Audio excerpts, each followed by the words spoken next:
किसान भाइयों, बहुत सारे किसानों के मन में ये एक सवाल रहता है कि कौन सा फर्टिलाइजर किस चीज के साथ डालना चाहिए और कौन से फर्टिलाइजर में नहीं डालना चाहिए, क्योंकि कई बार गलत मिक्सिंग की वजह से खाद पर असर कम हो जाता है, पौधों को पूरा फायदा नहीं मिलता और पैसा भी बेकार चला जाता है। इसलिए आज हम आसान भाषा में समझेंगे कि DAP का इस्तेमाल किन चीजों के साथ किया जाना चाहिए और किन चीजों के साथ नहीं करना चाहिए। तो चलिए सबसे पहले बात करते हैं DAP की। DAP यानी कि डाई अमोनियम फॉस्फेट। इसमें फॉस्फोरस और थोड़ा सा नाइट्रोजन भी होता है। फॉस्फोरस शुरुआती पौधों की बढ़वार और जड़ों की मजबूती शुरुआत के लिए काफी जरूरी है, इसलिए DAP को ज्यादातर बेसल डोज यानी कि बुआई के समय ही इस्तेमाल किया जाता है। तो अब सवाल आता है कि DAP के साथ यूरिया डाल सकते हैं क्या? वैज्ञानिक तरीके से अगर देखें तो DAP और यूरिया की मिक्सिंग में कोई बड़ी केमिकल प्रॉब्लम नहीं होती, दोनों आसानी से मिक्स हो सकते हैं, लेकिन इसकी कोई जरूरत नहीं है क्योंकि DAP में पहले से ही थोड़ा सा नाइट्रोजन मौजूद रहता है और ये शुरुआती ग्रोथ के लिए काफी होता है।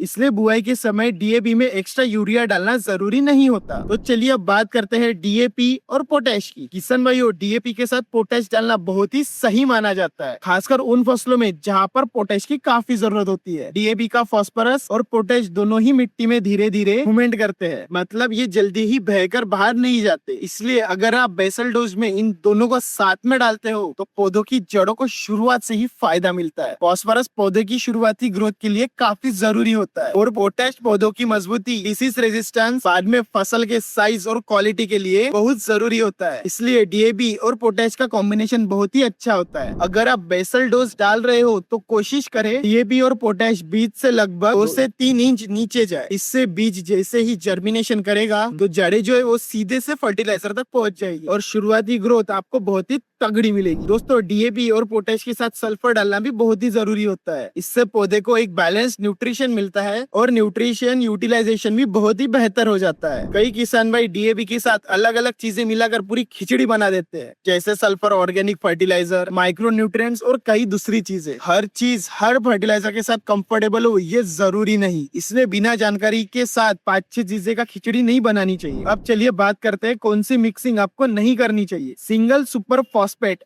यानी कि SSP को कभी यूरिया के साथ मिक्स करके नहीं रखना चाहिए, क्योंकि दोनों में ही मॉइस्चर पकड़ने की टेंडेंसी जो है वो ज्यादा होती है। मिक्सिंग के बाद फर्टिलाइजर में गाढ़ बन सकती है और वह आखिर में लट्टू जैसा जम जाता है। इससे फर्टिलाइजर जो है वो इवनली अप्लाई नहीं होता। यही प्रॉब्लम मैग्नीशियम सल्फेट और यूरिया में भी आती है। दोनों ही हाइग्रोस्कोपिक नेचर के होते हैं, यानी हवा की नमी जो है वो जल्दी से पकड़ लेते हैं, इसलिए इन्हें मिक्स करने से ही आखिर में आपको बचना चाहिए। अगर क्रॉप ग्रोथ स्टेज में अगर आपको नाइट्रोजन देने की जरूरत हो और आप यूरिया इस्तेमाल कर रहे हो तो उसके साथ सल्फर या फिर ऑर्गेनिक प्रोडक्ट मिलाना बहुत ही जरूरी माना जाता है। इससे नाइट्रोजन धीरे धीरे रिलीज होता है और पौधे को लंबे समय तक ताकत मिलती है। और हाँ, अगर किसान भाइयों, अगर आप अच्छी क्वालिटी के fertiliser, sulphur, water soluble fertilisers और क्रॉप न्यूट्रिशन प्रोडक्ट्स अगर आप देखना चाहते हो, एग्री बेगरी पर फसल के हिसाब से अच्छे ऑप्शंस मिलते हैं। सही फर्टिलाइजर अगर सही कॉम्बिनेशन के साथ अगर आप इस्तेमाल करोगे तो पौधे की ग्रोथ मजबूत होगी और प्रोडक्शन भी ज्यादा मिलेगा।